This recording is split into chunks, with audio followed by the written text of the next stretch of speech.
فقد قال الله تعالى في كلامه المجيد وفي الفرقانه الحميد أعوذ بالله من الشيطان الرجيم بسم الله الرحمن الرحيم هو الذي خلق لكم ما في الأرض جميعا وقال الله تعالى في آية أخرى ياسين والقرآن الحكيم إنك لمن المرسلين على صراط مستقيم وقال الله تعالى في آية أخرى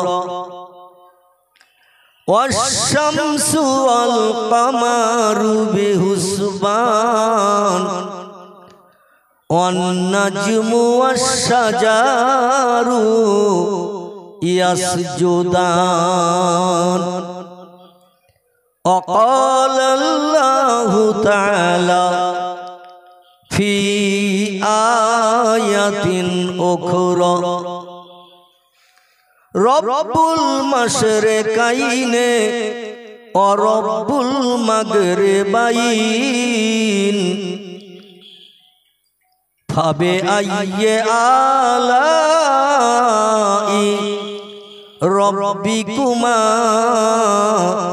تكذبان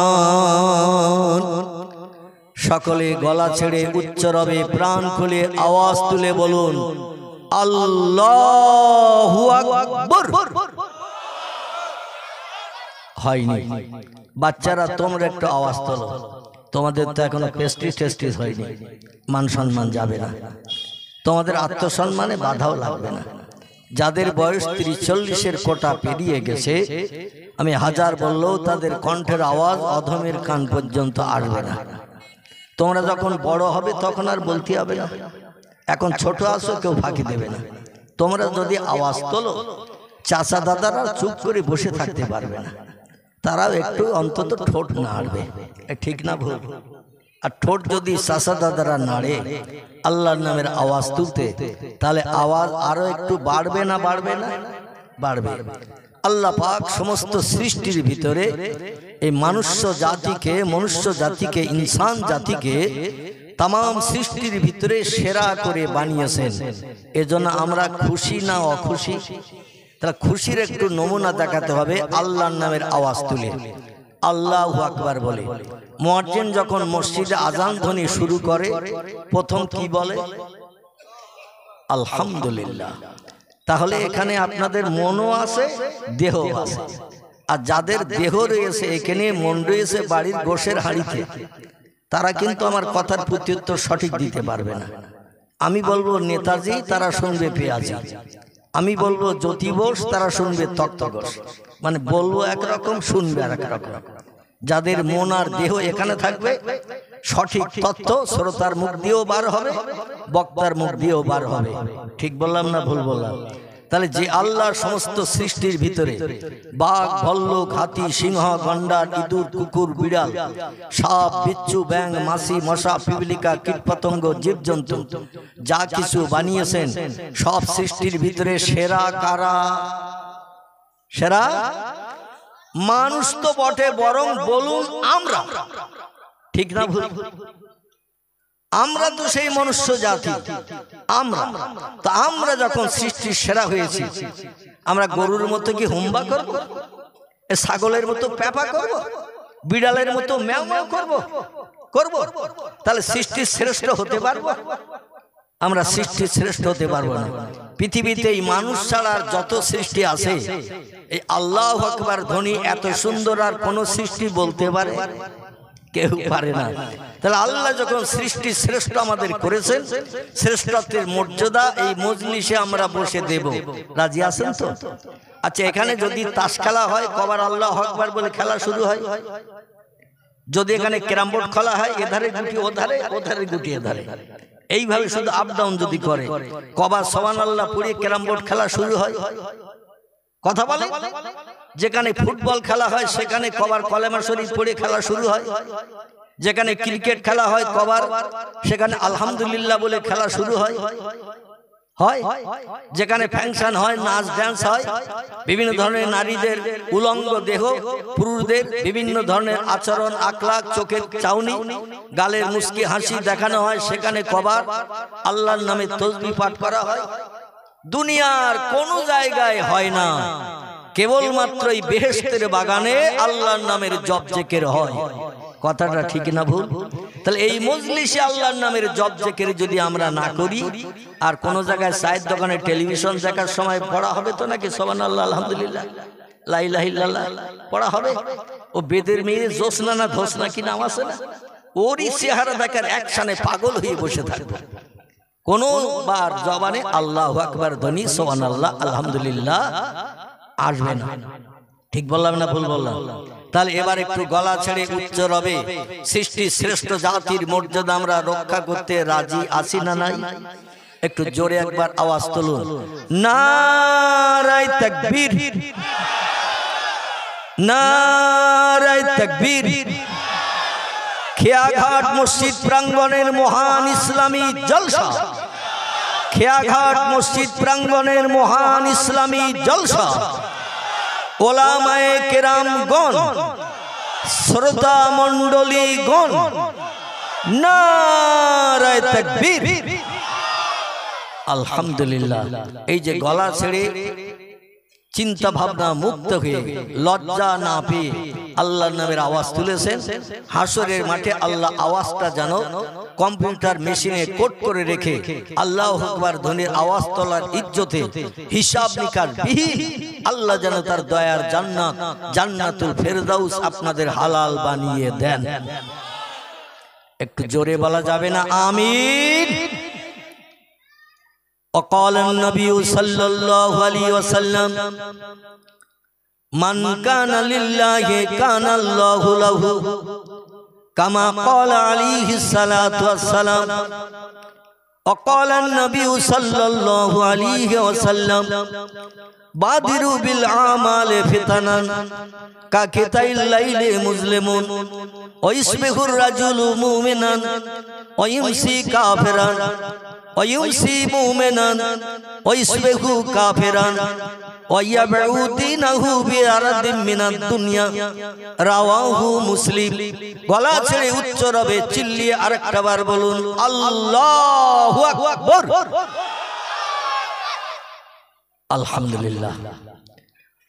وقال الله تعالى في شان حبيبه إن الله وملائكته يصلون على النبي يا أيها الذين آمنوا صلوا عليه وسلموا تسليما اللهم صل على سيدنا مولانا محمد وعلى آله مولانا মাসে চিনল নবীজিকে, মাসে চিনল নবীজিকে, গাছে চিনল নবীজির উম্মত হইয়া চিনিলাম না কো চিনিল বনের হরিণী আল্লাহুম্মা সাল্লি আলা সাইয়্যিদিনা মাওলানা ও আলা আলে সাইয়্যিদিনা মাওলানা নখস্তি আবু বকর নখস্তি আবু বকর পীরে মুরিদ ওমর পঞ্জাহা বরপাস দিলো এ মুরিদ খেরেত মন্দে ওসমান সবই জিন্দাদার চাহারম আলী শাহে দুলদুলে সওয়ার বালাগাল উলা বেকামালিহি কশফত দুজা বেজামালিহি হাসনাত জামিউ খিসালিহি সাল্লু আলাইহি ওয়া আলিহি। সকলে বলুন আলহামদুলিল্লাহ। আমরা আল্লাহর নামের একটু প্রশংসা করলাম, পয়গম্বর মুহাম্মদ রাসূলুল্লাহর স্মরণে আমরা একটু দরুদ সালাম পাঠ করলাম। আল্লাহ কঠিন মুসিবতের দিন এই আল্লাহর নামের প্রশংসা নবীর মহব্বতের দরুদ সালামের বিনিময়ে আল্লাহ আমাদের যেন জান্নাত হালাল বানিয়ে দেন। সকলে বলুন আমিন। আমার ভাইরা, আমি পাক কালাম কোরআন মজিদ থেকে গোটা কয়েক আয়াত শরীফের টুকরা আপনাদের কাছে পরিবেশন করেছি এবং প্রিয় নেতা রাহবার কামলিওয়ালা যার মধুর নাম আল্লাহ কোরআনই কোট করেছেন, বিসমিল্লাহির রহমানির রহিম, ওমা মুহাম্মাদুন ইল্লা রাসূলুন কদ খালাত মিন ক্বাবলিহির রাসূল। জোরে বলুন আল্লাহু আকবার। আল্লাহ বলেন, বিশ্ববাসী তাম পৃথিবীতে ৪৫০০০-এর উপরে ধর্মাবলম্বীর বসবাস চলছে। তাম পৃথিবীতে বর্তমান দেশের সংখ্যা ২৫৬টির মতো। এই ২৫৬ দেশের জনসংখ্যা ৮৫০ কোটির উপরে।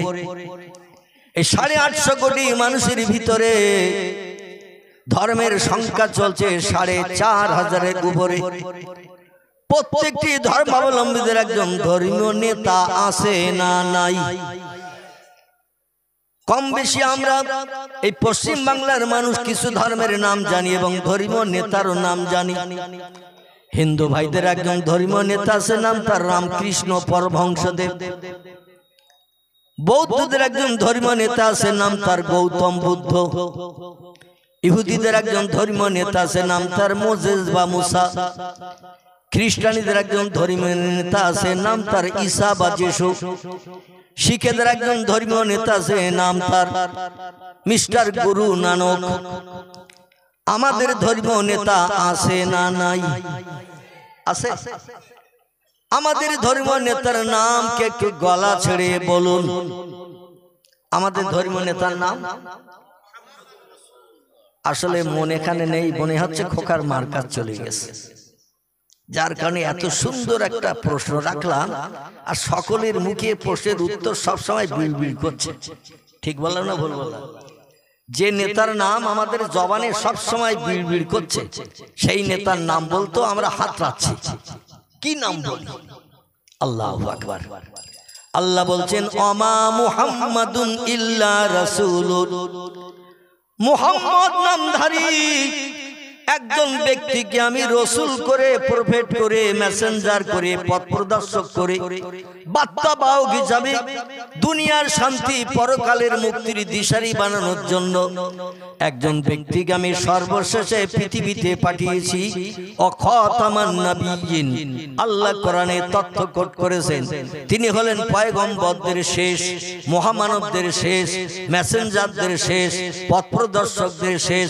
কিয়ামত অবধি পশ্চিম দিকে সূর্য ওঠা পর্যন্ত আর কোনো মহামানবের আবির্ভাব পৃথিবীতে হবে না। ইনি হলেন শেষ। নাম তার কোট করে দিলাম যাতে তোমাদের চিনতে বুঝতে মান্যতা দিতে সুবিধা হয়। ৩,৫০০ মতান্তরে ৪,৫০০ ধর্মাবলম্বীদের এই নেতাদের ভিতরে সেরা নেতাকে, আদর্শবান নেতাকে, এই পৃথিবীতে মহান মহাপুরুষ হিসাবে বিবেচিত কে, সব নেতাদের পাশে থাকতে হবে। তাদের ২-১ মাসের জীবনাতি ইতিহাস একটু নাড়াচাড়া করতে হবে, তাদের সঙ্গে ঘুরতে হবে, বসতে হবে, খেতে হবে, ঘুমাতে হবে। তারপর একটা নেতা কেমন চেনা যাবে। ঠিক বললাম না ভুল বললাম? ২ দিন ৫ দিন কারো পাশে থাকলে তার প্রকৃত আদর্শ কোনোদিন চেনা যাবে না। ঠিক কি না? এই জন্য আল্লাহ বললেন চিনতে তোমাদের জীবন শেষ হয়ে যাবে।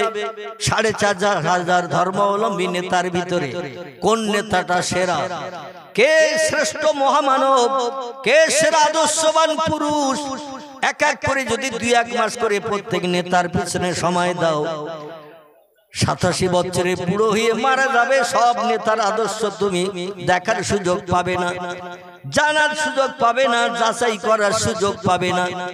এই জন্য তোমাদের যাতে কষ্ট পরিশ্রম করতে না হয়, সেরা নেতাকে চিনতে যাতে সুবিধা হয়, এই জন্য আমার সত্য কোরআন, ওই কোরআনে তার নাম কোট করে দিলাম।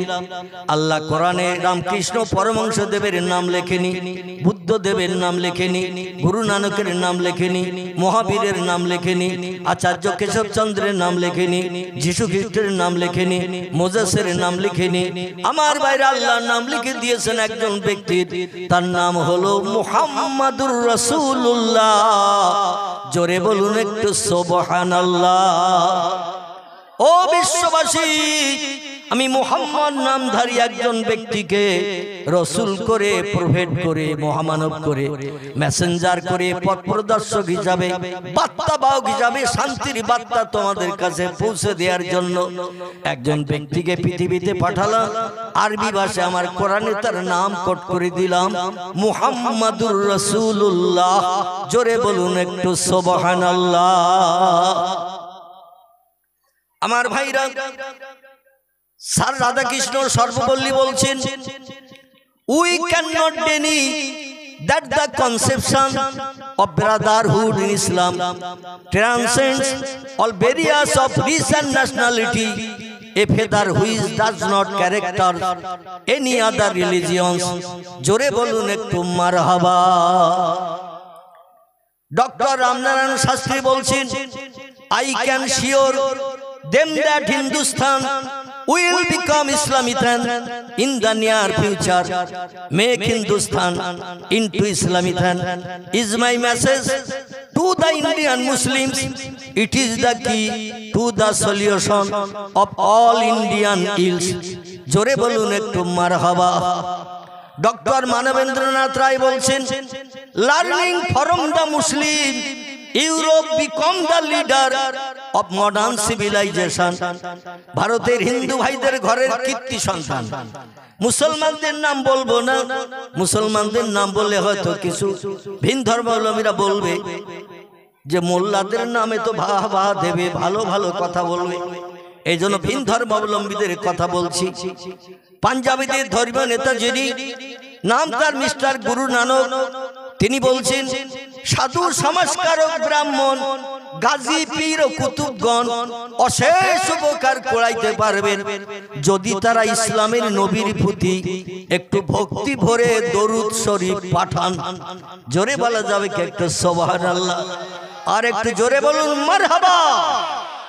প্রিয় নবী মুহাম্মদ রাসূলুল্লাহ সম্পর্কে বিভিন্ন উচ্চ শিক্ষিত হায়ার এডুকেটেড পণ্ডিতরা, এমনকি ডক্টর এইচ.এম. হার্ট, ইউরোপ মহাদেশের উচ্চ শিক্ষিত বিশ্ববিখ্যাত একজন জ্ঞানী পণ্ডিত, লোকটির নাম হলো ডক্টর এইচ.এম. হার্ট।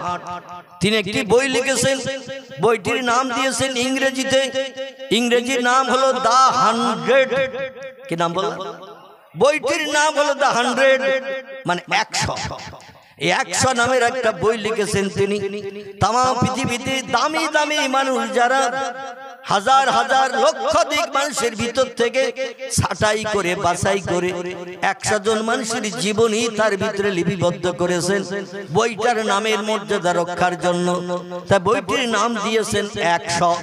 লেখকের নাম মাইকেল এইসএম হার্ট। এই বইটি লিখে তিনি বললেন 100 মানুষের জীবনে লিখে বইটা সম্পূর্ণ করব।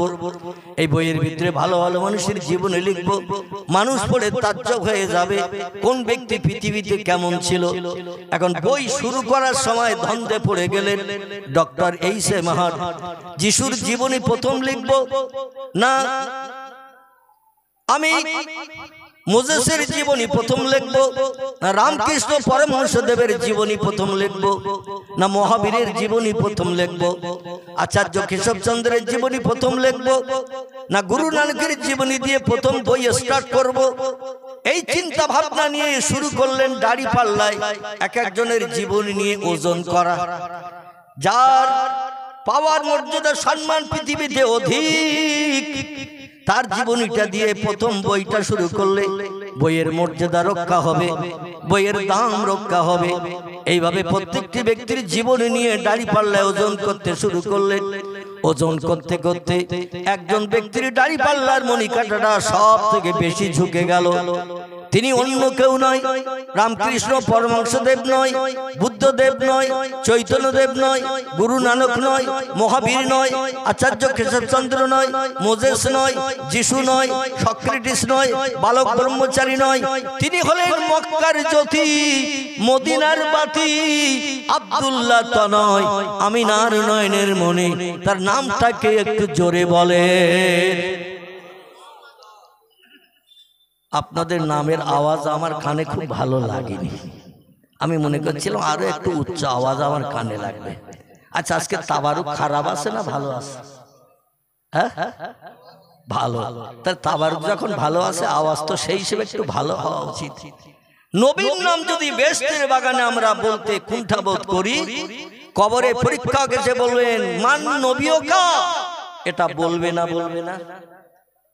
একটা মানুষ বলেন যে ওটা বলবে না। কবরে প্রশ্ন হবে কটা? 3টে মাত্র। কটা? কোন হাদিস শরীফে এসেছে 5টি, তো অধিকাংশ বর্ণনাকারীরা লিখেছেন 3টি প্রশ্ন হবে। প্রথম প্রশ্ন হবে তোমার রবকে, প্রভুকে। এই প্রশ্নটা হবে না? মান রব্বুকা, তোমার প্রভুকে। এই প্রশ্ন প্রথম হবে না? হবে না? আচ্ছা, মাঝখানেরটা ছেড়ে এইবার 3 নম্বরে বলবে অমান দিনকা, মাঝখানেরটা বলবে এরকমটা হবে তো নাকি? সেই খোদার কসম 3টে প্রশ্ন। নবী, আম্বিয়া, ওলি, আউলিয়া। এই পৃথিবীতে আর নবী আসবে না, তবে ওলি আউলিয়া কিয়ামত পর্যন্ত আসবে। আমলে সালেহাকারী শহীদান যারা শহীদ হবে সকলের কবরে এই 3টে প্রশ্ন করা হবে। বান্দা যদি আল্লাহ প্রেমিক হয়, আল্লাহ তরফ থেকে প্রশ্নের উত্তর দেয়া হবে, তার উত্তর দিতে হবে না। তাই প্রশ্ন থেকে রেহাই কেউ হবে না। 2 নম্বরের প্রশ্ন হলো অমান নবীও কা, তোমার নেতা নবী কে ছিল, কার নেতৃত্ব দুনিয়ায় ভালোবেসে মেনে চলেছিলে। এই প্রশ্ন যদি তারা করে, উত্তর লাগবে না লাগবে না? একটু কথা বলেন। উত্তর লাগবে। তা উত্তর যখন লাগবে তখন নবীর নাম ছাড়া অন্য কোনো নাম বলা যাবে তো? বলা যাবে না। তাহলে আজকের একটু নবীর নামটা বললে আল্লাহ কবরে হয়তো ওই নামটা আমার কণ্ঠ দিয়ে আবার চালু করে দিতে পারে। ঠিক না ভুল?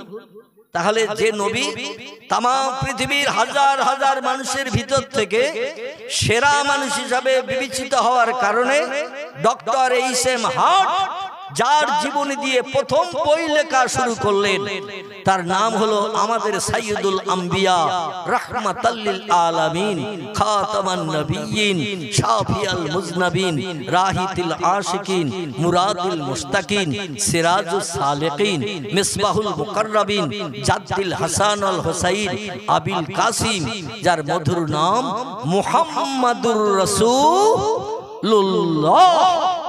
আমি আপনাদের কাছে কসম খেয়ে যাই, নবীর নাম যে লোকটি বিড়বিড় করে পড়বে তার জন্য কিন্তু বিপদের আশঙ্কা আছে। এজন্য নবীর নাম একটু গলা ছেড়ে উচ্চ রবে পাঠ করব।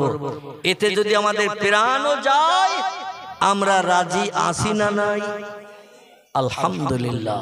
আমাদের প্রাণও যদি দিতে হয় তাতেও আমরা রাজি, কারণ বাঁচলে গাজী মরলে আল্লাহু আকবার। শুধু অসালে বাঁচলে গাজী মরলে শহীদ, এই কথাটাও আমরা এখনো শিখি নাই। আল্লাহু আকবার। মরলে শহীদ, আর দিনের জন্য, কোরআনের জন্য, ইসলামের জন্য লড়াই করে যদি বেঁচে যাই আমরা গাজীর উপাধি পাবো। জোরে বলুন একটু সুবহানাল্লাহ। শহীদের মর্যাদা কি? শহীদের মর্যাদা হলো কোন ব্যক্তি কোরআনের জন্য, মসজিদের জন্য, মাদ্রাসার জন্য, ইসলামের জন্য মাথার টুপি, মুখের দাড়ি, গায়ের লম্বা জামা দেহে রাখতে যে যদি হিংসুক মার্কা কোনো মানুষের হাতে তার প্রাণ চলে যায়, লোকটি আল্লাহর দরবারে শহীদি মর্যাদা পাবে। কি মর্যাদা? শহীদি মর্যাদা পাবে।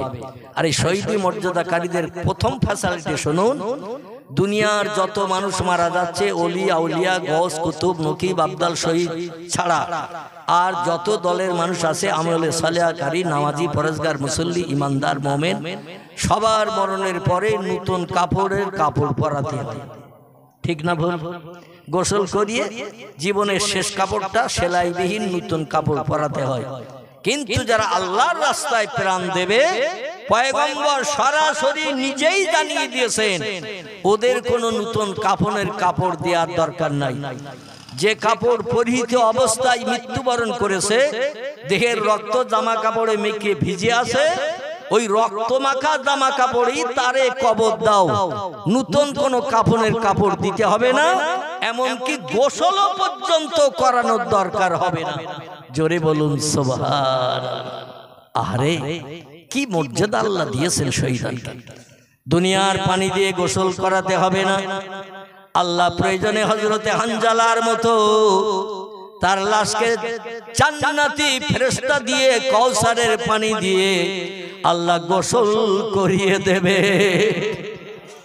আমার ভাইরা, এই ব্যক্তিদের কবরে দেওয়ার শুধু সময়টুকু বাকি।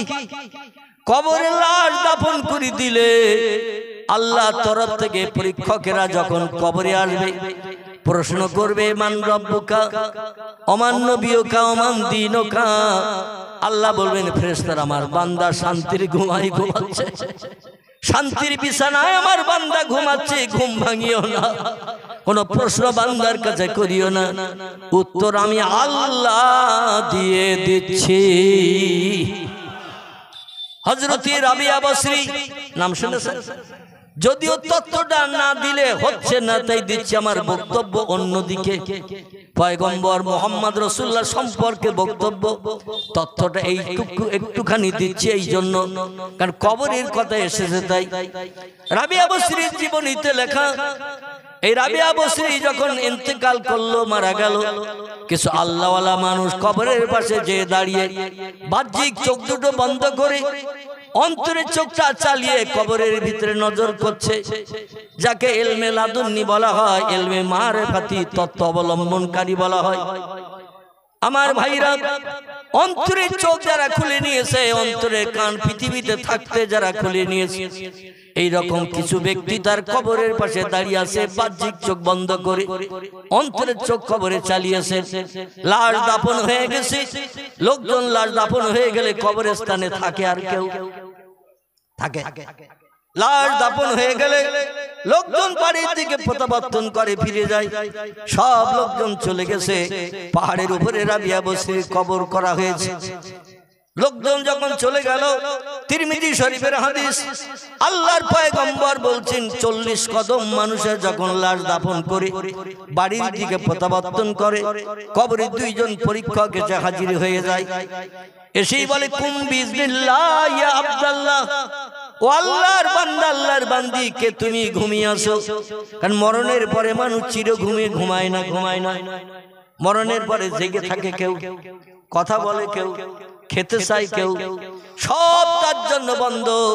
দেহ থেকে আজরাইল প্রাণ বার করে নিয়েছে। তাই আমার ভাইরা, যদি কোনো মানুষ জিন্দাবস্থায় থাকে তারে কবর দিতে নিয়ে গেলে কে কে যেতে চাবে একটু হাত তুলে বলেন। জিন্দাবস্থায় আসি, আমার কবরে দিতে যাচ্ছে অ্যাডভান্স 4 দিন আগে, যে তুমি তো মরে যাবে, কঠিন রোগে আক্রান্ত, মরে তো যাবে 4 দিন 6 দিন পরে, তো চলো 4 দিন আগে কবরে দিয়ে আসি। কে কে যেতে চান একটু হাত তোলেন তো দেখি। আল্লাহু আকবার। আমরা কেউ যেতে চাইব না, কারণ দুনিয়ার মোহমায়ায় পতিত হয়েছি, দুনিয়ার প্রেমে আসক্ত হয়েছি, বিবি বাচ্চার প্রেমে আমরা আসক্ত। এই জন্য এই দুনিয়ার জমিন আমরা কেউ ছাড়তে চাই না। আল্লাহ নবী বলছেন, ও দুনিয়ার মানুষ তোমরা শোনা, দুনিয়া জিফাতুন তলাবুহাল কেলাব, পৃথিবী হলো পচা গলা লাশ। যে দুনিয়ার প্রেমে পাগল হয়ে মত্ত হয়ে শয়তানের আদর্শ অনুসরণ অনুকরণ করছো, এই দুনিয়া হলো পচা গলা লাশ। আরে আসক্তকারী হলো কুকুরের দল। কুকুরের নাকে পচা গন্ধ যদি লাগে, কুকুর কি ঘরের বারান্দার কাছে চুপ করে শুয়ে থাকবে? পচা গন্ধ যদি কুকুরের নাকে লাগে, ও তালাশ করবে কোন জায়গা থেকে মালের গন্ধ আসতেছে, ঠিক কি না? সেইখানে যাবে, ফ্রির মাল গপ গপ খেতে থাকবে। পচা গলা লাশ কুকুর যেমন খাওয়ার জন্য পাগল, দুনিয়াদারিতে যারা মত্ত হয়ে পরকাল ভুলে গেল, এরা কুকুরের ভাইরা ভাই হয়ে গেল। জোরে বলুন একটু নাউজুবিল্লাহ। আল্লাহ পৃথিবীর প্রেম আমাদের হৃদয় থেকে যেন কম কম করতে করতে একেবারে জাররা পরিমাণ করে দেন। দুনিয়ায় বেঁচে থাকলে থাকতে হবে পৃথিবীতে এতটুকু, এর বেশি চিন্তা ভাবনা আমাদের মগজে যেন আল্লাহ না দেন। জোরে বলুন একটু আমিন। পরীক্ষক কবর এসে বলছেন, কুম বিসমিল্লাহ ইয়া আব্দুল্লাহ, ও আল্লাহর বান্দে কবরে উঠে পড়ো, তোমার সারা জীবনের ফাইনাল পরীক্ষা নিতে এসেছি। রাবিয়ার দেহে আবার প্রাণ ভরে দেয়া হলো। আচ্ছা, একটা ছোট্ট প্রশ্ন আপনাদের কাছে করি, মরার পরে কবরে যখন কাপড়ের কাপড় পরিয়ে রেখে আসলো, বাঁশবাগানি কলার পাতা মাটি দিয়ে চাপা দিল, ওখানে আর কি জিন্দা হওয়া যাবে? জিন্দা হওয়া যাবে কি? আরে হ্যাঁ না যা একটা বলবেন তো, আমি অধম তো আছি। যদি ভুল তথ্য দেন সংশোধন করবে ইনশাল্লাহ, আর সঠিক দিলে আলহামদুলিল্লাহ। তাহলে মুখ বুঝিয়ে থাকলে হবে না, তথ্য পাওয়া যাবে না। এখন মরণের পরে কবরে রেখে আসলে আমরা জিন্দা হব না, ওইভাবে পচে গলে যাব। আলহামদুলিল্লাহ। সূরা কোরআনের সূরা বাকারা আল্লাহ তত্ত্ব কোট করছেন, সুম্মা ইহয়িকুম সুম্মা ইলাইহি তুরজাউন। তোমরা যত বড় হোমরা সোমরা হও না কেন, দেহ থেকে প্রাণ বার করার কারণে তোমরা অচল হয়ে গেছো।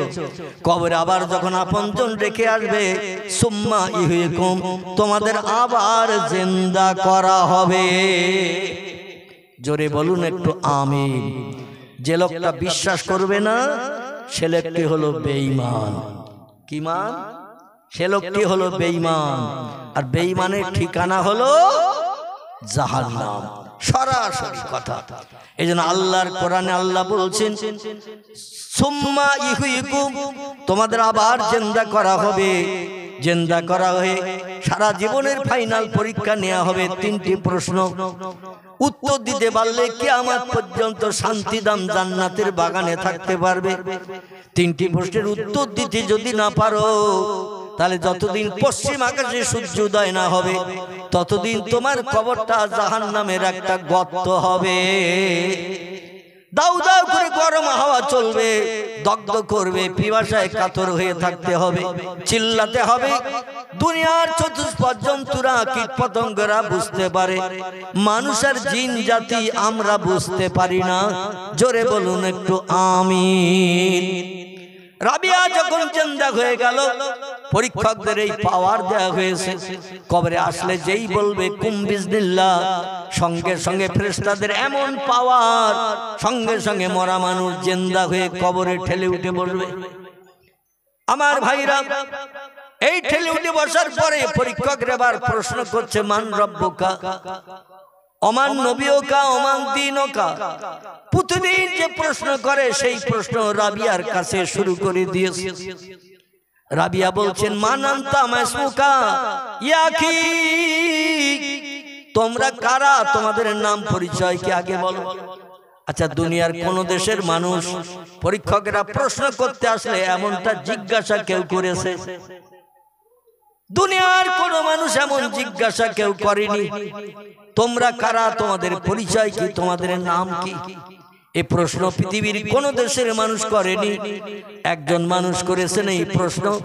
তিনি হলেন ইরাকের বসরা নগরীর অধিবাসী, যার নাম রাবিয়া বসরি।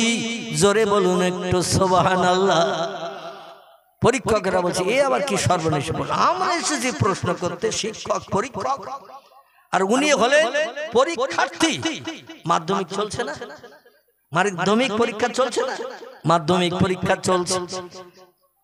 সরকারি তরফ থেকে প্রশ্নপত্র দেয়া হবে, প্রশ্নপত্র দেখে মগজ ধোলাই করে লিখতে হবে। ওখানে কেউ সাহায্য করতে পারবে, যেমন পড়ে আসবে তেমন লিখবে। এটাই হলো পরীক্ষার ফলাফল, প্রতিফল।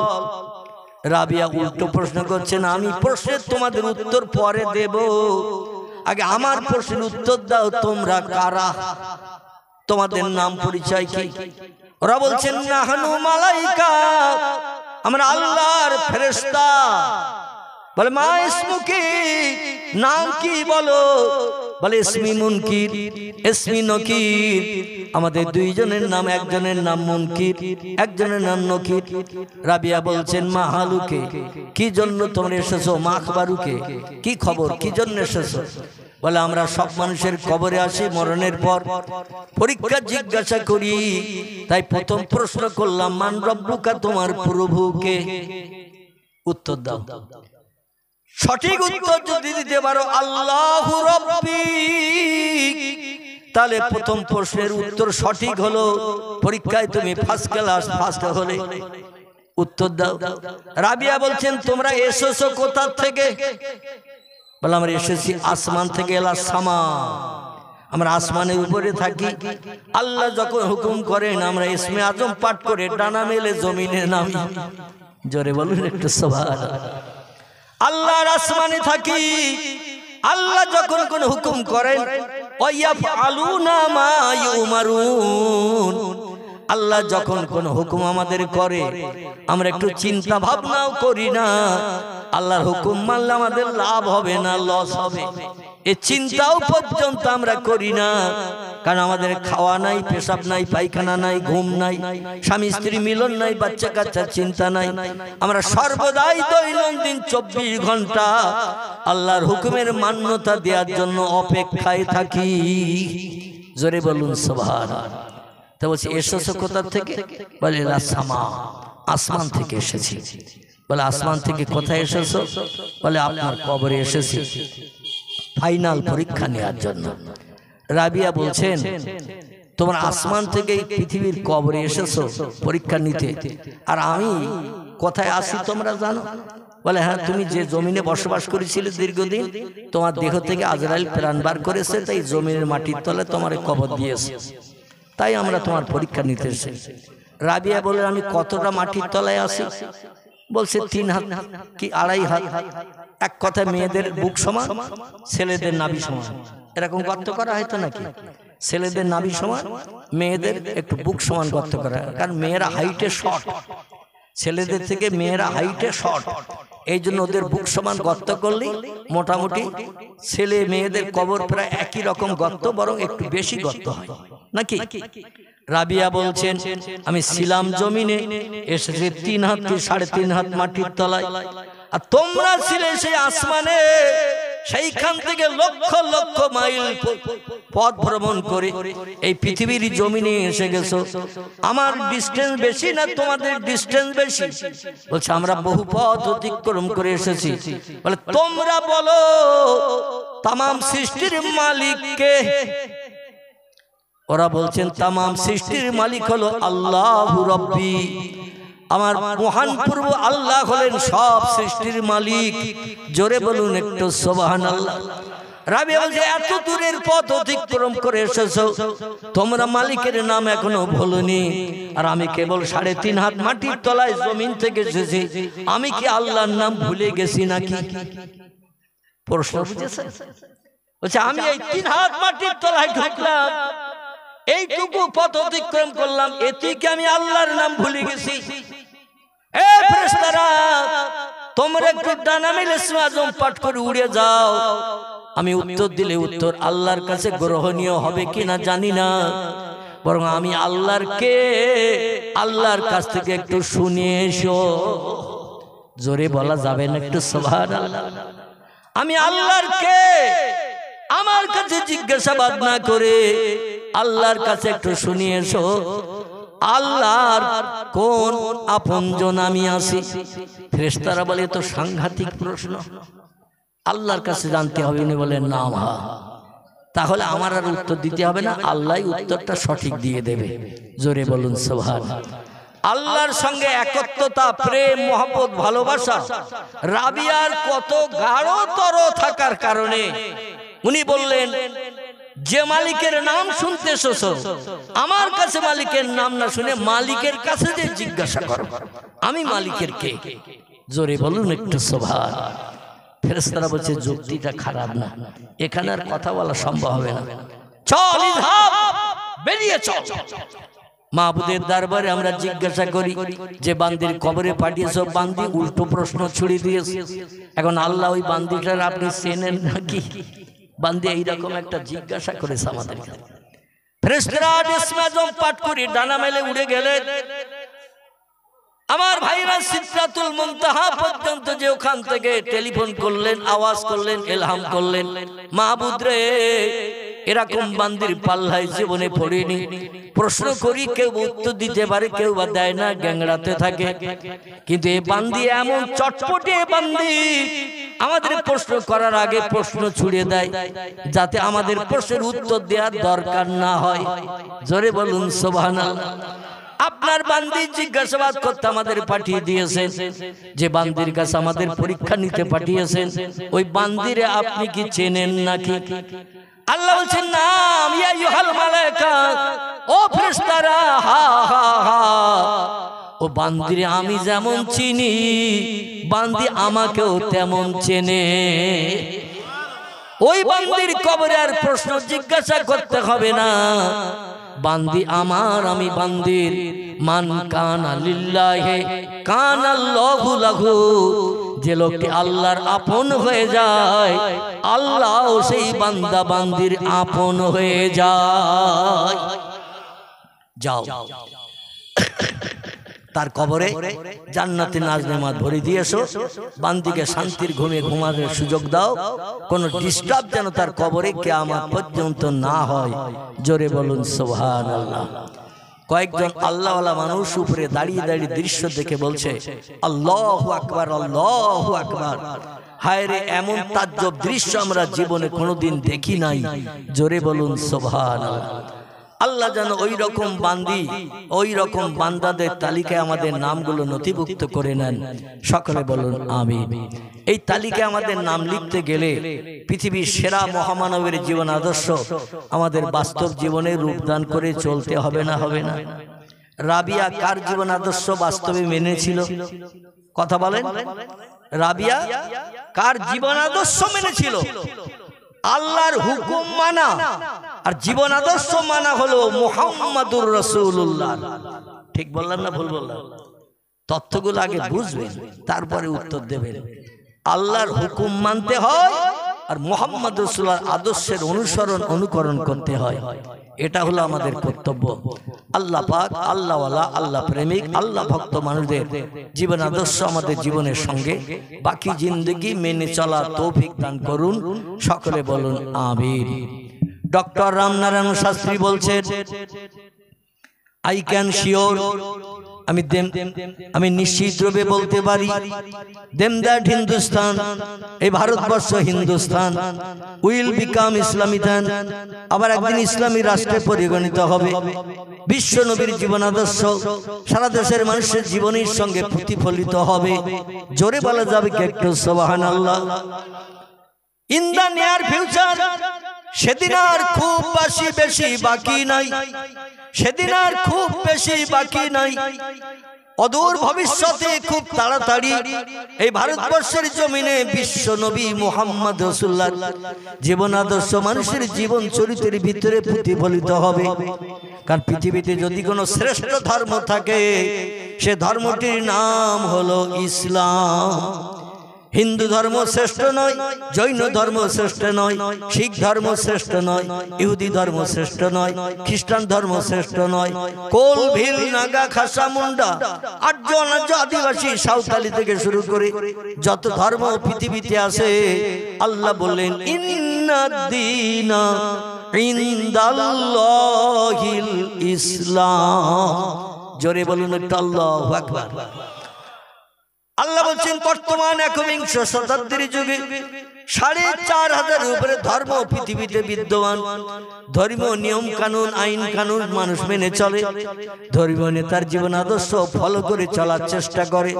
কিন্তু শোনো, পৃথিবীতে আমি আল্লাহ আমার সত্য কোরআনে তথ্য কোট করে দিলাম, দুনিয়ায় যত ধর্ম আছে সমস্ত ধর্মের ভিতরে ইসলাম হলো আমার কাছে সব থেকে বেশি প্রিয় এবং পছন্দনীয়। জোরে বলুন একটু সুবহানাল্লাহ। আল্লাহর অফুরন্ত রহমত, আমাদের কাঁদতে হয়নি, দুঃখ ভরা হৃদয় নিয়ে দোকানে হাত তুলে আল্লাহর কাছে দাবি করতে হয়নি। আল্লাহর দরবারে রাত জেগে জেগে তাহাজ্জুদের নামাজ আদায় করে কেঁদে কেঁদে চোখের পানিতে দাড়ি ভিজাতে হয়নি। আল্লাহ পাক পৃথিবীর সেরা নেতার উম্মত করে বিনা পরিশ্রমে, বিনা কষ্টে, বিনা কান্নায় সেই নবীজির আদর্শের অনুসরণ করে মুসলমান করে পাঠিয়েছেন। এজন্য আমরা সৌভাগ্যবান না দুর্ভাগ্যবান? একটু জোরে বলেন। আমরা হলাম সৌভাগ্যবান। আমার ভাইরা, সেই নবী মুহাম্মদ রাসূলুল্লাহ জীবন আদর্শ সম্পর্কে স্যার রাধাকৃষ্ণ সর্বপল্লী একটি তথ্য দিয়েছেন।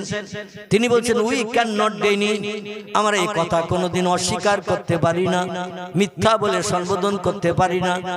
That the conception of brotherhood in Islam, ইসলামী ভ্রাতৃত্ববোধ, ইসলামের জীবন আদর্শ, ইসলামের চরিত্র এমন একটি জিনিস transcends all barriers of race and nationality, যা জাতীয় বর্ণের সমস্ত প্রতিবন্ধকতা দূর করে দিয়ে মানুষকে একই নিবিড় বন্ধনে বেঁধে দিতে পারে। কে হিন্দু, কে জৈন, কে শিখ, কে বৌদ্ধ, কে ইহুদি, কে খ্রিস্টান, জাতিভেদ ইসলামের ভিতরে নাই। ইসলামের আদর্শ হলো সবাইকে সমান চোখে দেখা। তোমার ধর্ম তুমি করবে, আমার ধর্ম আমি করব। কোন ধর্মের উপরে কোনো জবরদস্তি নাই। লা ইকরাহা ফিদ্দীন, ধর্মের উপরে কোনো জবরদস্তি নাই। প্রত্যেকটি বান্দা বান্দীদের ব্রেন মগজ দিয়েছি, ব্রেন মগজের মাধ্যম দিয়ে সঠিক নির্বাচন করে যারা যে ধর্ম মেনে চলবে তারা সেই ধর্ম মেনে চলবে, পরকালে তার প্রতিদান পাবে। কেউ যাবে স্বর্গে বা জান্নাতে, কেউ যাবে নরকাগ্নিতে জাহান্নামে। যারা যে কাজ করে যাবে, যেটা পছন্দ হবে তারা সেইটা মেনে চলবে। কোন ধর্মের উপরে কোনো অশান্তি জবরদস্তি চলবে না। এটা হলো ইসলামের আদর্শ। লা ইকরাহা ফিদ্দীন, ধর্মের উপরে কোনো জবরদস্তি নাই, কোনো বাড়াবাড়ি নাই। এটা হলো মুসলমানদের ধর্মের আদর্শ। জোরে বলুন একটু সুবহানাল্লাহ।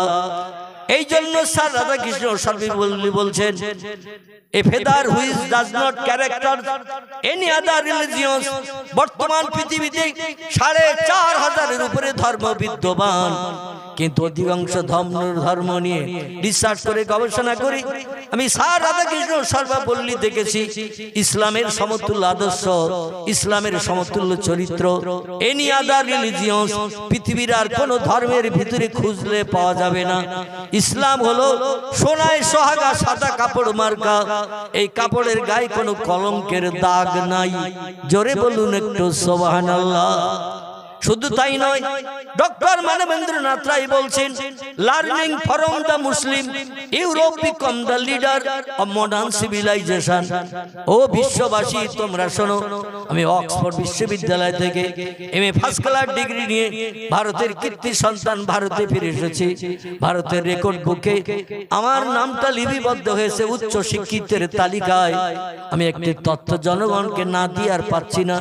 আমার মেমোরির মাধ্যম দিয়ে যে জ্ঞান অর্জন অর্জন করেছি সেই জ্ঞানের মাধ্যম দিয়ে আমি যাচাই করে যেটা দেখেছি জনগণকে সেটা আমি জানাতে উদ্যত হয়েছি। লার্নিং ফ্রম দ্য মুসলিম, মুসলমানদের শিক্ষার প্রভাবে, মুসলমানদের জ্ঞানের প্রভাবে Europe become the leader. Europe মহাদেশ বর্তমান একবিংশ শতাব্দীর যুগে নেতৃত্বের আসনে অধিষ্ঠিত হয়েছে। তাম বিশ্বকে করাতলগত করি মুঠার ভিতরে নিয়ে দাদাগিরি করার সুযোগ পেয়েছে। অব মডার্ন সিভিলাইজেশন, আধুনিক সভ্যতার যুগে, আধুনিক সভ্যতার যুগে, আধুনিক জ্ঞানের যুগে তাম বিশ্বকে মুঠার ভিতরে পুরে নিয়ে দাদাগিরি করা, নেতৃত্ব করার সুযোগ পেয়েছে একমাত্র ইউরোপ আমেরিকা মহাদেশের মানুষেরা। মুসলমানদের শিক্ষা যদি সৌদি আরব থেকে আমেরিকায় না যেত, ইউরোপ মহাদেশে যদি না যেত, ওরা কোনোদিন দাদাগিরি করার সুযোগ পেত না। জোরে বলুন একটু মারহাবা, নারায়ে তাকবীর। উনি বললেন মুসলমানদের শিক্ষা ইউরোপ মহাদেশ আসার কারণে শিল্প বিপ্লব তৈরি হয়েছে, মিল কলকারখানা তৈরি হয়েছে, যন্ত্রপাতির পাঠশালা বানানোর সুযোগ হয়েছে। একমাত্র কোরআনের জ্ঞান আর পয়গম্বর মুহাম্মদ রাসূলুল্লাহর জ্ঞান। মুসলমানদের জ্ঞান হলো দুটি বিষয়, খুব ভালো করে শুনুন। মুসলমানদের জ্ঞান হলো দুটি বিষয়ের উপরে, একটির নাম হলো আল কোরআন, একটির নাম হলো আল হাদিস। কোরআন হলো আল্লাহর বাণী, হাদিস হলো পয়গম্বরের বাণী। এই দুটি কিতাবে কিয়ামত পর্যন্ত মানুষের যা কিছু সমস্যা দেখা দেবে, যা কিছু প্রয়োজন হবে, দরকার হবে, কুড অফ কমপ্লিট করে আল্লাহ পাক কোরআনের ভিতরে ভরে দিয়েছেন। নতুন কোন পুস্তকের প্রয়োজন হবে না। পয়গম্বর মুহাম্মদ রাসূলুল্লাহ জবানি ছাড়া নতুন কোন হাদিসের কিতাবের সংকলন করার দরকার হবে না। এই দুটি কিয়ামত পর্যন্ত মানুষের জন্য যথেষ্ট। জোরে বলুন একটু সুবহানাল্লাহ, নারায়ে তাকবীর। কোরআন হলো মহাবিজ্ঞান। এই পৃথিবীতে যখন কোরআন আসেনি, পৃথিবীর কোন দেশের বিজ্ঞানীরা কোনো মিল কলকারখানা বানাতে পারেনি, যন্ত্রপাতি মেশিনারি বানাতে পারেনি, গাড়ি ঘোড়া কিছুই বানাতে পারেনি। আমার ভাইরা, প্রযুক্তি যুগের যা কিছু বিজ্ঞানীরা বানিয়েছে সব হলো কোরআনের ফসল। যদি বলেন হোয়াট ইজ দ্য ডকুমেন্ট, তার বাস্তব তথ্য প্রমাণ কি, তাহলে আপনাকে নিয়ে যাব একটু কোরআন পাকের 22 পারার শেষে। কোথায় বললাম? কোরআন পাকের 22 পারার শেষে আল্লাহ একটি সূরা কোট করে দিয়ে দিয়েছেন। সূরাটির নাম হলো সূরাতুল ইয়াসিন। জোরে বলুন একটু সুবহানাল্লাহ। আল্লাহ 1450 বছর আগে সূরা ইয়াসিনে তথ্য কোট করেছেন। বিসমিল্লাহির রহমানির রহিম, ইয়াসিন আল কোরআনিল হাকিম। জোরে বলুন আল্লাহু আকবার। আর একটু জোরে বলুন আল্লাহু আকবার। আমরা শুধু কোরআন পড়ি। বাপ মা মারা গেছে, মসজিদের ইমাম সাহেব হাফেজ সাহেব ডেকে একটু দোয়া সাবরেসানি করতে হবে। তাই শবে বরাতের সময় বৌমাদের থ্যাটিং দেয়, এক খতম কোরআন শরীফ শবে বরাতের আগের দিন চাই। আর শবে বরাতের দিন একটু কবর জিয়ারাত হবে, অন্তত কোরআন বক্সে দিয়ে খতম করে বাপ মার কবরে জান্নাতি শান্তি কৌসারের পানি যেন বরাদ্দ হয়। আর সারা বছর চলে গেল, কোরআনের হাতও লাগলো না, কোরআন পড়ি না। আর যদিও আমরা কোরআন পড়তে জানি, 100-র ভিতরে 99 জন মানুষ কোরআনের মানে মতলব আমরা জানারও চিন্তা করিনি আর জানিও না। ঠিক বললাম না ভুল বললাম? আমরা জানিও না আর জানারও চিন্তা ভাবনা করি নাই। আমরা ধারণা করি কোরআন হলো সৌদি আরবের দেশের ভাষা। কোন দেশের? সৌদি আরবের দেশের ভাষা। তেলাপোকার পায়ের মতো, জিলিপির পেছের মতো অক্ষরগুলো সব জোড়া দেয়া দেয়া লেখা। এর থেকে ওর থেকে সব জোড়া দেয়া রয়েছে। জিলিপির পেজ যেমন আছে না, জোড়া দেয়া দেয়া। এই জিলিপি বানায় দেখেছেন তো, গ্লাসে করে কাই ভরিয়ে নিয়ে যখন এই তেলের ওপরে দেয় একটু ঘুরি ঘুরি দেয় না, 4 চশমা হের মতো, ওই রকম সব জোড়া লাগানো। 4 চশমা হে, নাকের চশমার মতো, কানেও গোজা, নাকেও বাঁধানো, আবার 2 চোখের সামনে কাঁচ লাগানো যাতে সামনে দেখা যায়। এই রকমটা মনে মনে ধারণা করি। কোরআন কোনো উপকার করে না। আল্লাহ বলছেন বিসমিল্লাহির রহমানির রহিম, ওয়া নুনাজ্জিলু মিনাল কোরআনি মা হুয়া শিফাউ ওয়া রাহমাতুল লিল মুমিনিন। গলা ছেড়ে বলুন আল্লাহু আকবার। আল্লাহ বলেন বিশ্ববাসী উম্মতি মুহাম্মাদি, আমি কোরআন পৃথিবীতে শুধু কাপড় দিয়ে বান্ডিং করে রাখার জন্য পাঠাই নাই। আমি কোরআন শোকেসের সৌন্দর্য বৃদ্ধির জন্য, কাঁচের ভিতরে শোকেসের থাকায় রাখার জন্য পাঠাই নাই। আমার কোরআন সানসেটের কোনায় মুরগির ডিম পাড়ার জন্য রাখি নাই। দুনিয়ায় পাঠাই নাই, কোরআন পাঠিয়েছি এই পৃথিবীতে তোমাদের ঘরে ঘরে এই জন্য পাঠিয়েছি। ওয়ারাত্তিলিল কোরআন তারতিলা, যেখানে যেমন করে যেমন ভাষায় যেমন স্বরে পড়লে আমি আল্লাহ খুশি হই, তেমন স্বরে মাধুর্যতার সঙ্গে তোমরা পাঠ করো। কারণ আমি আমার কিতাবের প্রথম নাম দিয়েছি কোরআন শরীফ। কি নাম? প্রথম নামটা দিয়েছি কোরআন শরীফ। আরবিতে কারা ইয়াকরাউ কারানান শব্দের অর্থ হলো তেলাওয়াত করো, পড়ো, সঙ্গে সঙ্গে তার মানে মতলবটা জানো। কোরআন তেলাওয়াত করো, পড়ো, তার মানে মতলবটা জানো। ডাক্তারের কাছে যেতে হবে না, মাস্টারের কাছে যেতে হবে না, এমন করে পৃথিবীতে মেম্বারের কাছে যেতে হবে না, প্রধানের কাছে যেতে হবে না, থানার ওসির কাছে যে দুঃখ জানাতে হবে না। আমার কোরআন হলো এনাফ, কোরআন হলো যথেষ্ট, সব সমস্যার সমাধান করে তোমাদের মুখে হাসি ফুটিয়ে দেবে। এই জন্য আমি প্রথম নামটা দিয়েছি কোরআন শরীফ। কোরআনের বাংলা মানে হলো কারা ইয়াকরাউ কারানান, তো শব্দের বাংলা অর্থ হলো তেলাওয়াত করো, পড়ো। শরীফ শব্দের বাংলা অর্থ হলো পবিত্র। আমার কোরআনে নাপাকির লেশ মাত্র নাই। কোরআন অতীতে ছিল পবিত্র, বর্তমান আছে পবিত্র, ভবিষ্যতেও থাকবে পবিত্র। এই পবিত্র কোরআন যত তিলাওয়াত করবে, কোরআনের মালিকের সঙ্গে তোমাদের গাঢ়তর সম্পর্ক তৈরি হবে। আর সব সমস্যার সমাধান কোরআনের মালিক তোমাদের করে দিয়ে মুখে হাসি ফুটাবে। এমনকি কঠিন রোগের ঔষধ যেটা বিজ্ঞানীরাও পৃথিবীতে এখনো বানাতে পারেনি, আল্লাহ বলছেন আমার কোরআনে সে রোগের ঔষধ ভরে দিয়েছি। জোরে বলুন একটু সুবহানাল্লাহ। মা হুয়া শিফাউন, সব রোগের ঔষধ আমি কোরআনে ভরে দিয়েছি। একটু রিসার্চ করো, গবেষণা করো, তেলাওয়াত করো, পড়ো, দুনিয়ার সব রোগের ঔষধ পাওয়া যাবে। যে ঔষধ ভবিষ্যতে দুনিয়ার কোন বিজ্ঞানের আন্ডা বাচ্চাও বানাতে শিখবে না। আমার কোরআন সব সমস্যার সমাধান নিয়ে তোমাদের ঘরে আগাম পৌঁছে গেছে। জোরে বলুন একটু সুবহানাল্লাহ। এই জন্য কোরআনে সূরা ইয়াসিন আমি তথ্যকট করে দিয়েছি। ইয়াসিন আমার মোহাব্বতের ইয়াসিন, বিশ্ব নবীর গুণবাচক নাম। আল্লাহ বলেন আমার মোহাব্বতের ইয়াসিন আপনি শুনে নিন, আপনার উম্মতদের জানিয়ে দিন। আল কোরআনিল হাকিম, আমার কোরআন হলো মহাবিজ্ঞান, বিজ্ঞানের বাবা হলো আমার কোরআন। কিয়ামত পর্যন্ত মানুষ চেষ্টা চালালে আমার কোরআনের উপরে যেতে পারবে না। যা কিছুর প্রয়োজন হবে মানুষের, আমার কোরআন রিসার্চ করলে পেয়ে যাবে। এজন্য কোরআন ছাড়া কোনো উপায় মানুষের থাকবে না। জোরে বলুন একটু সুবহানাল্লাহ। ডক্টর মানবেন্দ্রনাথ রায় বলছেন সৌদি আরব থেকে কোরআন ইউরোপ মহাদেশ আসার কারণে, জাপান, জার্মান, আমেরিকা আসার কারণে কোরআন রিসার্চ করে তারা শিল্প বিপ্লব করলো, মিল কলকারখানা বানালো, হাজারো যন্ত্রপাতির পার্টস বানালো, গাড়ি ঘোড়া বিভিন্ন মেশিন আদি তারা বানালো। কোরআন যদি সৌদি আরব থেকে ইউরোপ মহাদেশে না আসতো, মানুষ উন্নতির চরম শিখরে পৌঁছাতে পারত না। যন্ত্রপাতি মেশিন আদি বানিয়ে তামা বিশ্বে সাপ্লাই করে কোটি কোটি টাকার মালিক হয়ে দাদাগিরি করার সুযোগ পেত না।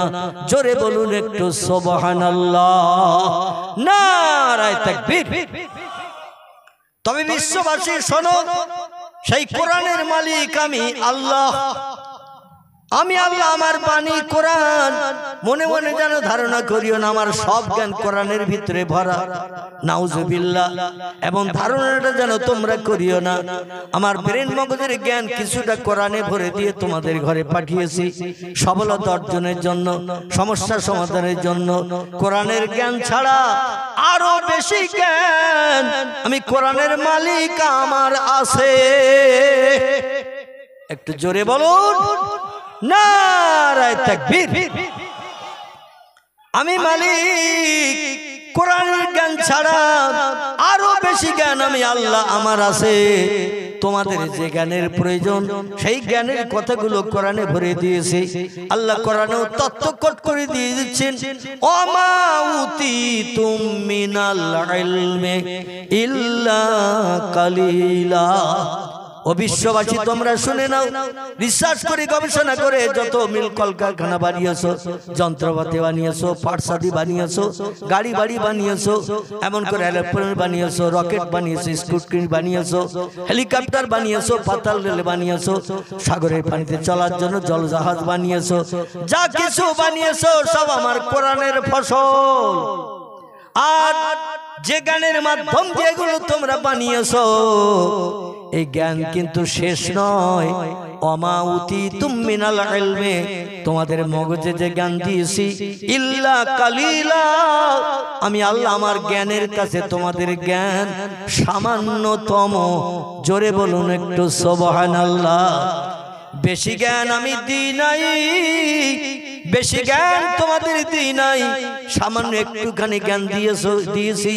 ওই জ্ঞান নিয়ে তোমরা বাড়িয়ে চাড়িয়ে যাচাই করে, বাড়িয়ে চাড়িয়ে রিসার্চ করে গবেষণা করে অনেক কিছু বানিয়েছো, কিন্তু এরপরও বাড়তি জ্ঞান আমি আল্লাহ আমার হাতে আছে। এটা বিশ্বাস করেন তো? এই বিশ্বাস করেন তো নাকি? আল্লাহ বলছেন এর চেয়েও বেশি জ্ঞান আমি আল্লাহ আমার হাতে আছে।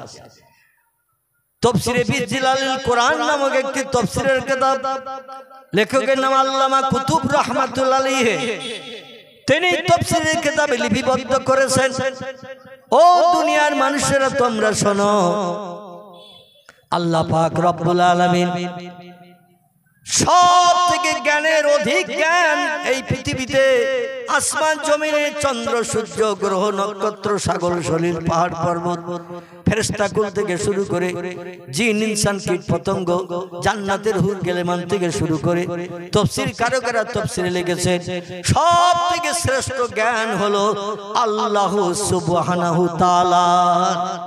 জোরে বলুন একটু সুবহানাল্লাহ। সব থেকে সেরা জ্ঞানী কে? কথা বলে। সব থেকে সেরা জ্ঞানী হলেন আল্লাহ সুবহানাহু তাআলা। আল্লাহর উপরে জ্ঞান আর কারো আছে? কেমন আল্লাহর উপরে জ্ঞান কারো নাই? আমি পরবর্তীতে তত্ত্ব দিলে মগজ সাফ হবে ইনশাআল্লাহ আমার ভাইরা। তবে প্রথম তত্ত্বটি শুনে নিন। তাফসীর কারকেরা লিখেছেন সব থেকে সেরা জ্ঞানী হলো আল্লাহ। আল্লাহর উপরে জ্ঞানী আর কেউ নাই। আল্লাহর পরের স্টেজের জ্ঞান এই তামাম পৃথিবীতে একদল মানুষের আছে, তারা হলো নবী আম্বিয়ার দল। কি নাম বললাম? খুব ভালো করে মুখস্থ করেন। সব থেকে সেরা জ্ঞানী হলেন আল্লাহ। দুই নম্বরে আল্লাহর পরের জ্ঞানী হলেন নবী আম্বিয়ার দলেরা। তিন নম্বরের জ্ঞানী হলো নবীদের সঙ্গী সাথী যারা ছিল, যাদের আরবি ভাষায় বলা হয় সাহাবীরা। কি বলা হয়? সাহাবীরা। তিন নম্বরের জ্ঞানী হলো সাহাবীরা। চার নম্বরের জ্ঞানী হলো ইমাম সাহেবেরা, যারা কোরআন হাদিস রিসার্চ করে নিত্য নতুন ফতোয়া পুস্তকের পৃষ্ঠা লিপিবদ্ধ করে দিয়েছেন, মানুষ যাতে সোজা সড়ক রাস্তায় চলতে সুবিধা পায়। এরা হলো ইমামের দল। লক্ষ লক্ষ হাদিস যাদের মেমোরিতে জমা, পূর্ণ কোরআন যাদের মেমোরিতে জমা, এই কোরআন হাদিস রিসার্চ করে লক্ষ লক্ষ ফতোয়া লিপিবদ্ধ করেছেন যারা, এরা হলো ইমামের দল। এদের জ্ঞান হলো সাহাবীদের পরের স্টেজ। ইমামদের পরের স্টেজের দল হলো ওলি আউলিয়ারা। কারা বলা? ইমামের পরের দলের জ্ঞানী হলো ওলি আউলিয়ার দল। ওলি আউলিয়াদের পরের স্টেজের জ্ঞানী হলো আলেম ওলামার দল। কোরআন হাদিস রিসার্চ করে যারা জ্ঞান অর্জন করেছে, পূর্ণ কোরআন হাদিসের জ্ঞান যদি কোনো আলেমের মগজে থাকে, সেই খোদার কসম কোন সমস্যা সমাধানের জন্য কারো কাছে যে ভিক্ষুকের মতো হাত পাতার দরকার থাকবে না, নিজেই এনাফ, যথেষ্ট। জোরে বলুন একটু সুবহানাল্লাহ। তাহলে বোঝা গেল স্টেজ। প্রথম জ্ঞানী হলেন আল্লাহ সুবহানাহু তাআলা। আল্লাহর উপরে জ্ঞান আর কারো নাই। দুই নম্বরে স্টেজ হলো নবী আম্বিয়ার দল। এই পৃথিবীতে নবীর উপরে জ্ঞানী আর কেউ নাই। নবীর পরের স্টেজ হলো সাহাবায়ে কেরামদের দল। নবীদের কাছ থেকে সরাসরি তত্ত্ব শুনে মগজগুলো সাফ করেছে যারা, এরা হলো সাহাবাদের দল।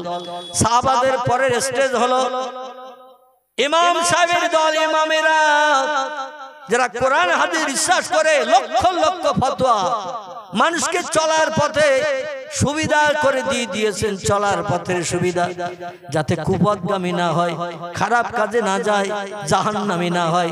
এজন্য সূক্ষ্ম সরল মশলাগুলো বার করে দিয়েছেন, দুনিয়ায় চলতে ফিরতে যাতে সুবিধা হয়। এরা হলো ইমামের দল। ইমামদের পরের স্টেজ হলো ওলিয়া উলিয়ার দল। ওলিয়া উলিয়াদের পরের স্টেজ হলো কোরআন হাদিসের বিজ্ঞ পণ্ডিত আলেমদের দল।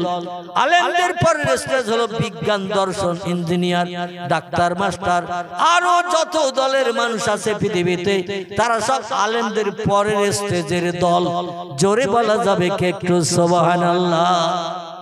যত বড় নামি দামি বিজ্ঞান আসুক, যত বড় সাহিত্যিক আসুক, যত বড় ইঞ্জিনিয়ার আসুক, যত নামি দামি FRCS London first class first gold medallist আসুক, আলেম ওলামাদের উপরে যেতে পারবে না, বরং তাদের তলায় থাকতে হবে। কারণ আলেম ওলামারা যে জ্ঞানগুলো কোরআন হাদিস রিসার্চ করে পেয়েছেন, এই জ্ঞানের নাম নিশানা লেশ মাত্র বিজ্ঞানীদের নাই, ইঞ্জিনিয়ারদের নাই, ডাক্তারদের নাই, মাস্টারদের নাই, ভূতত্ত্ববিদদের নাই, ঐতিহাসিকদের নাই। এই জ্ঞানগুলো আল্লাহ আলেমদের দান করেছেন। জোরে বলুন একটু সুবহানাল্লাহ। যদি বলেন হোয়াট ইজ দ্য ডকুমেন্ট, হুজুর বিষয় বুঝলাম না, তাহলে একটু খোলসা করে বুঝিয়ে দিই। আমার ভাইরা, দুনিয়ার বিজ্ঞানীদের, দার্শনিকদের, ইঞ্জিনিয়ারদের, ডাক্তারদের, মাস্টারদের, FRCA London first class first gold medalist, স্বর্ণপদক ডাক্তার, তার ডেকে যদি বলেন আকাশ কটা, আর উত্তর কি দেবে বলেন? কি? আল্লাহু আকবার। যদি জিজ্ঞাসা করেন ও নামি দামি first class first gold medalist, স্বর্ণপদক, সঠিক তত্ত্ব দাও, আকাশ কটা? কারো বা জবান বন্ধ হয়ে যাবে ইতিকাফের নিয়তের মতো। কেউ বা বলবে দেখতে পাচ্ছি ওই যে উপরে। যদি বলে উপরে কি, ওরা বলবে এক কথায় উপরে মহাশূন্য। আকাশ বলতে বিজ্ঞানীরা বলছে কিছু নাই। একটা তাও বলবে না, কারণ একটা আকাশও বিজ্ঞানীরা বিশ্বাস করেনি। তাম পৃথিবীর সব দেশের বিজ্ঞানীরা একমত, আকাশ বলতে কিচ্ছু নাই, মহাশূন্য ফাঁকা, কোটি কোটি মাইল পথ। এই মহাশূন্য ফাঁকা, তাই দুনিয়ার জমিন থেকে বহু দূরের দিকে যখন নজর করে তাকাই, একটা কালার নজরে আসে, সেটা হলো ব্লু, নীলবর্ণ। বলছে ও নীলবর্ণটা আকাশ নয়, ওটা হলো ফাঁকা জায়গা। আল্লাহর কোরআনে সূরা বাকারা আল্লাহ বলছেন সব থেকে সেরা জ্ঞানী আমি, আমার পরের জ্ঞানী হলো পয়গম্বরের দল। এইখানে তার বাস্তব প্রমাণ শোনো।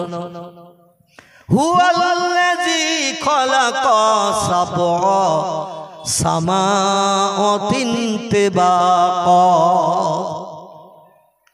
মা তারা ইলা খালকির রহমান মিন তাফাউত ফারজিল বাসার হাল তারা মিন ফুতুর। আল্লাহ কোরআনে সূরা বাকারায় তত্ত্ব কোট করে দিয়েছেন, আমি মাঝে মাঝে ফাঁকা দিয়ে দিয়ে আকাশ বানিয়েছি 7টি। কটি? দুনিয়ার বিশ্ববিখ্যাত বিজ্ঞানীরা, ইঞ্জিনিয়ারেরা, ডাক্তারেরা, মাস্টারেরা একমত, মহাশূন্য ফাঁকা, আকাশ বলতে কিচ্ছু নাই। আল্লাহ বলছেন তোমাদের থেকে জ্ঞান আমার কম নাই, বরং বেশি। আর যা কিছু দেখছো সব বানিয়েছি আমি। এই জন্য কোনটা কোথায় কিভাবে রেখেছি সে তত্ত্ব কোরআনে ভরে দিয়েছি আমি। আমার কোরআনের তত্ত্ব বিশ্বাস করো, তাহলে পাক্কা ইমানদার হিসাবে সাব্যস্ত হবে। আর যদি কোরআনের কথাকে অ্যাভয়েড করো, ঠিকানা হবে নরকাগ্নি, অনল অগ্নিকুণ্ড, জাহান্নাম। জোরে বলুন একটু সুবহানাল্লাহ। আমার ভাইরা, আল্লাহ বলছেন আমি আকাশ বানিয়েছি 7টি, তবে গায়ে গায়ে নয়। ব্যাখ্যাকারীরা তাফসীরের কিতাবে লিখেছেন এই পৃথিবীর জমিন থেকে নীল আকাশ যতটা ফাঁকা, এক একটা আকাশ ততটা পুরু। তার উপরে আবার ততটা ফাঁকা, তার উপরে আবার একটা আকাশ, সে আকাশটা আবার ততটা পুরু। এইভাবে ফাঁকা আছে মহাশূন্য সাতটি, আকাশ আছে সাতটি, এক একটা আকাশ ওই রকম মহাশূন্যের মতো পুরু। জোরে বলুন সুবহানাল্লাহ। আমার সৃষ্টির ভিতরে কোনো অসামঞ্জস্য দেখেছো তোমরা? মা তারা ইলা খালকির রহমান, তোমাদের প্রভু যেগুলো বানিয়ে তোমাদের চোখে দেখিয়েছে, এই সৃষ্টির ভিতরে কোনো অসামঞ্জস্য, কোনো অনৈপুণ্য দেখেছো? জীবনে কোনোদিন দেখতে পাবে না। বরং যা কিছু বানিয়েছি অতীত থেকে ভবিষ্যৎ সব সময় একই থাকবে। জোরে বলুন একটু সুবহান, আর একটু জোরে বলুন সুবহান। আল্লাহ বলছেন, ও বান্দারা, তোমরা পৃথিবীর দৃশ্য দেখে যা কিছু তথ্য মানুষের মগজে ঢোকাও, অধিকাংশ তথ্যগুলো সব মিথ্যায় ভরা। আর কোরআনের একটা তথ্য মিথ্যা বিশ্বাস করলে বিজ্ঞানীর পরিকল্পনায় তোমরা হয়ে যাবে বেঈমান, ঠিকানা হবে জাহান্নাম। আল্লাহ নবীতে হাদিস শরীফে জানিয়েছেন, বাদিরু বিল আমালি ফিতানান কাকিতাইল লাইলি মুসলিমুন ওয়া ইসবিহুর রাজুলু মুমিনান ওয়া ইমসি কাফিরান ওয়া ইমসি মুমিনান ওয়া ইসবিহু কাফিরান ওয়া ইয়াবু দীনাহু বিআরাদিন মিনাদ দুনিয়া। রাওয়াহু মুসলিম। জোরে বলুন একটু আল্লাহু আকবার। খুব সংক্ষেপ করে বলি, আল্লাহ নবী বলছেন, আগামী ভবিষ্যৎ প্রজন্ম, এই পৃথিবী যখন শেষ পর্যায়ে চলে যাবে, মানুষের আমলগুলো সব হিংসা বিদ্বেষ মারামারি কাটাকাটি অশান্তিতে ভরে যাবে। দিনের বেলা মানুষ রাস্তায় চলবে রাতের মতো, রাতের বেলা চলবে ঘন ঘটা অন্ধকার অমাবস্যা রাতের মতো। কোনটা ন্যায় কোনটা অন্যায়, কোনটা ভালো কোনটা মন্দ, কোনটা সত্য কোনটা মিথ্যা, এ যাচাই মানুষ সেদিন করার সময় পাবে না। সেদিন এমন একটা পর্যায়ে আমার উম্মতরা পতিত হবে,